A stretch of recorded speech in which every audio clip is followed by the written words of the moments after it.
Welcome to the Mother Daughter-ish podcast. It's your mama's favorite podcast. And the podcast your daughter always wanted. This is Miss Dawn. And Angelique. From the 713. Houston, y'all. Get connected and stay connected weekly as new shows debut on Sunday, Wednesday, and please check out our Saturday Out and About showcases. Enjoy the show. Please subscribe, like, share, comment, and tell every woman on the planet that you know about our show. Here's our show for today.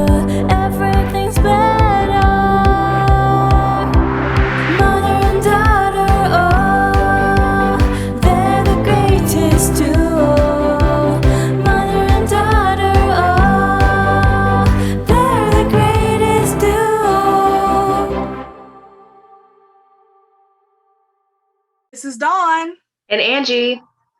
And this month for December, we're going to be talking about what every woman should know.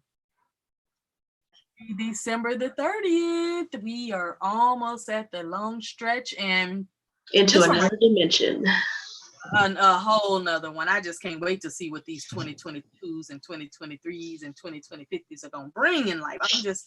I just feel like we're getting ready to go into, just the unknown, and I'm excited about it and nervous at the same time. But anyway, today is December the 30th, 2021, and we've got one right here that we really want you to listen to, and we want you to take even some notes if you're in this situation, but we also want you to take action. This is the best time. I would say today being December the 30th, if I were you, on December 31st, or sometime today, before the day is over, I would already be taking action. Because what a better way to go into 2022 knowing that you're getting your stuff together. Today, the topic is about how to repair your own credit. Every woman should know how to repair her own credit. And listen to me, you don't have to go and pay these people $1,200. You don't have to join their MLM membership where you're paying money and they telling you every person you bring in, you get a percentage off of it. You don't have to deal with that, because I'm going to let Angie tell you what hers is, but I'm going to let her also share with you the incident that she had with somebody that she had doing, repair for her, and how you can't even get the people to call you back. But my tip to you is at least to know the 3 bureaus, and I'll let Angie mention the bureaus because I'm gonna let her have that jam. But know the 3 bureaus and how to order your reports, but also know how to read it so you understand what it's saying. Like, you need to know what those numbers mean to you and what those scores mean to you and what that pertains to as it comes to your buying power. I was talking to somebody the other day, and he was trying to sell me a direct-to-garment printer, and it was this particular one was $16,000. Yeah, it was no, it was $26,000. And he said, you can get, he said, but we have a payment plan where you can get a credit. He said, and you only have to have a 570 credit score. And he just was going through this whole little spiel. And I was like, wow, people don't even know probably what credit score they need to have to buy, business items, as opposed to buying a house. Because, if you buy a house, they want you to have at least a 670. If you buy a car, you can have at least a 625 or 600. If you put a lot of money down, you can have a 45 credit score. It don't matter if you got money. But I just still think that anywhere you walk into the door, if you feel like you need credit, then you need to at least know what your scores and everything are. I'm at this age right now where I don't need credit for anything. If I can't, pay for it outright and forget about it, pay for it and forget about it, I just look at myself and say, well, then obviously you don't need it. But there was a time where I needed credit to buy a home. There was a time I needed credit to buy a brand new car, because I used to buy a brand new car every 3 years. There was a time when I needed credit so that I could get a credit card to build my credit up. So if I wanted to shop at, specialty stores that I liked or whatever, there was a time where I needed credit. But again, I'm at that age where I don't need credit for anything. So I don't worry about it too much, but I still stay on top of it.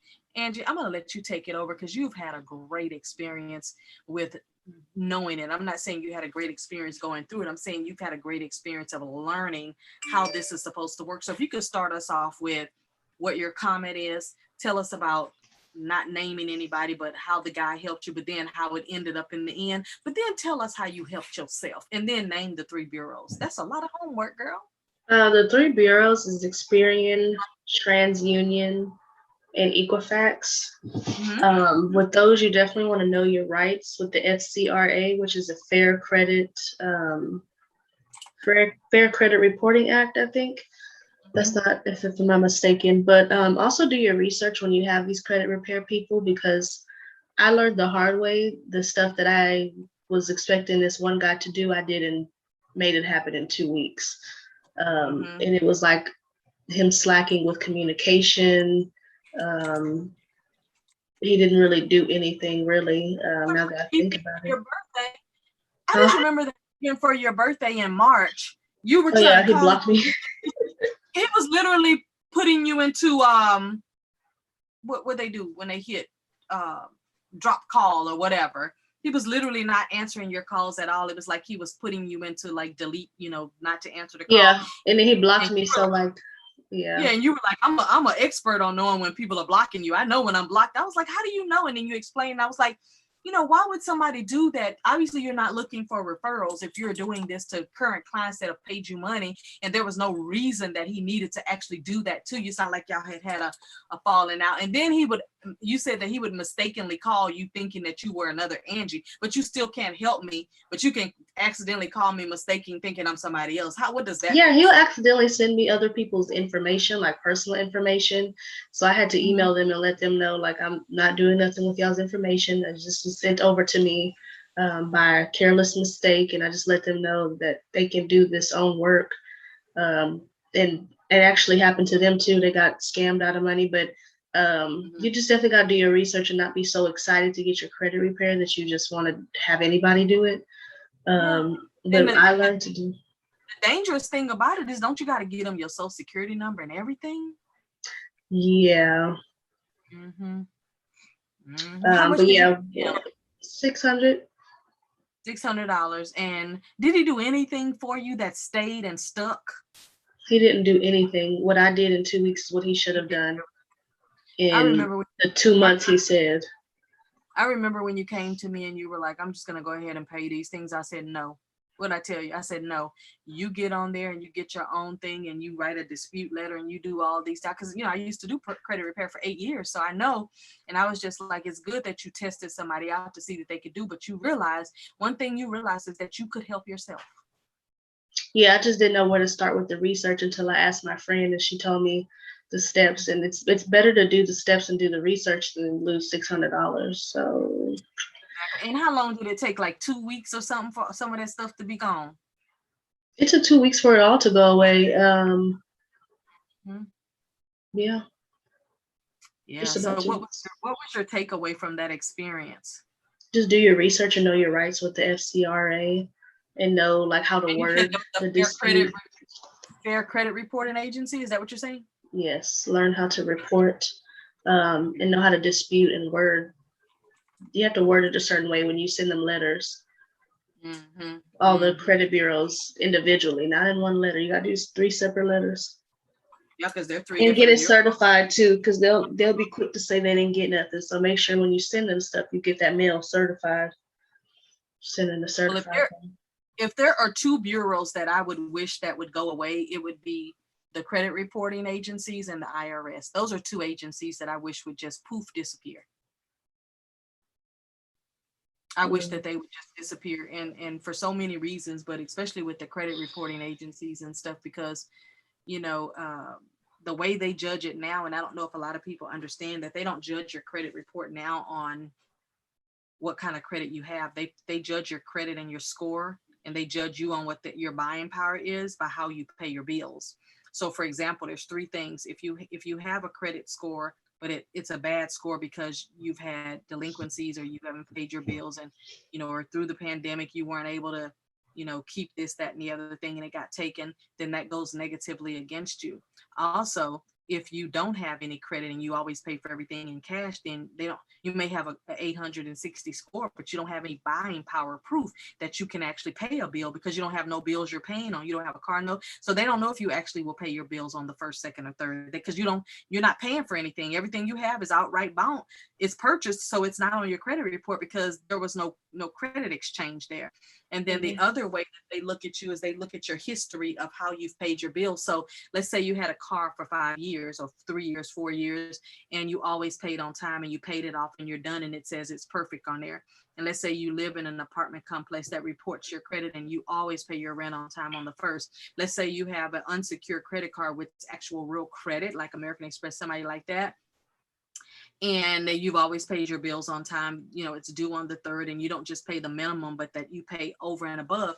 That's what they look at now, is how you pay your bills, because they say if you don't pay somebody else on time, you're not going to pay us on time. Yeah. So that's how they do it now. Back in the day, you used to be able to have things on there where you were late for things, but if you had a good score, you could get in the door. They didn't look at, all of that other stuff, but now it's solely kind of based on that. And, I wish that more people would read into how the FCRA works and how Experian, TransUnion, and Equifax work, because there are things that you can have removed off your credit, especially let's say you were married or you lived with someone and y'all shared a bill.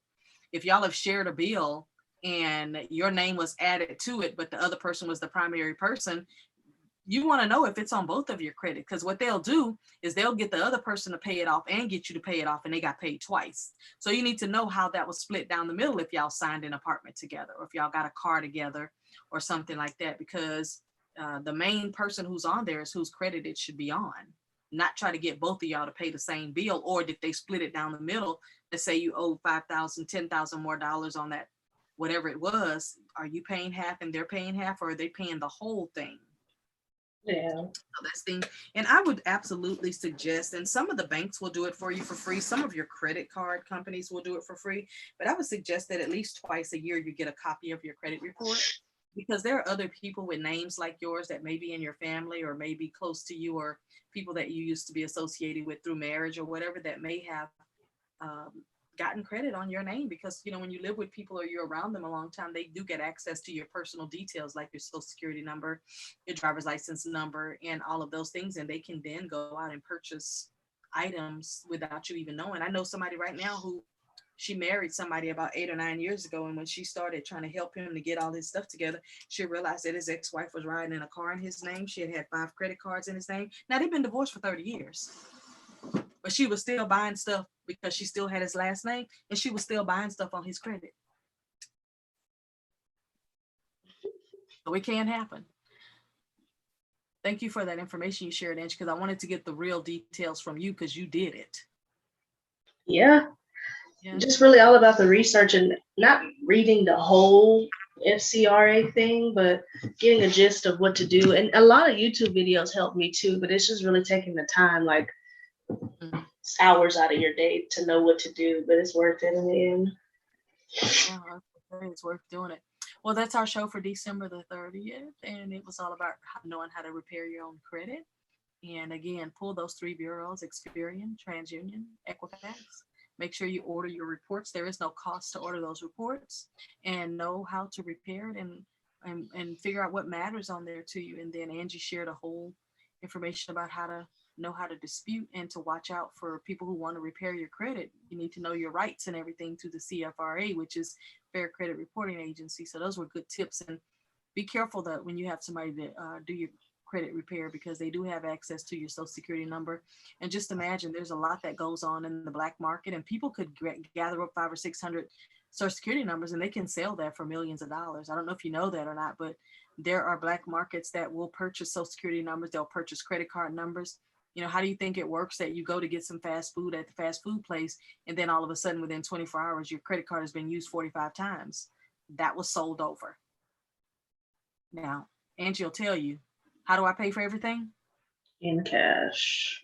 The reason I do that is because I want to pay for it and forget about it. I don't want to be going back looking and seeing that my credit card has been used all over in London and England and all these other places that I'm not at that time. You can dispute all that stuff, great. The fact is that you feel almost robbed, like somebody did something, to you that was just so horrible because they got access to your information. So just for safety, I don't like to use credit cards. I just learned how to use an ATM 2 years ago. I just, it's just not my thing. But that's our show today for December the 30th. Thank you so much for listening, and we hope this information was very valuable to you. Yes, and make sure you subscribe to our channel, like and comment on our channel. That way we can talk back with you. And also share our channel. That way others that might be inspired or relate to any of the topics we talk about can stay in tune with us and stay updated with our consistent episodes. Exactly. And until next time, bye for now. Bye. Bye.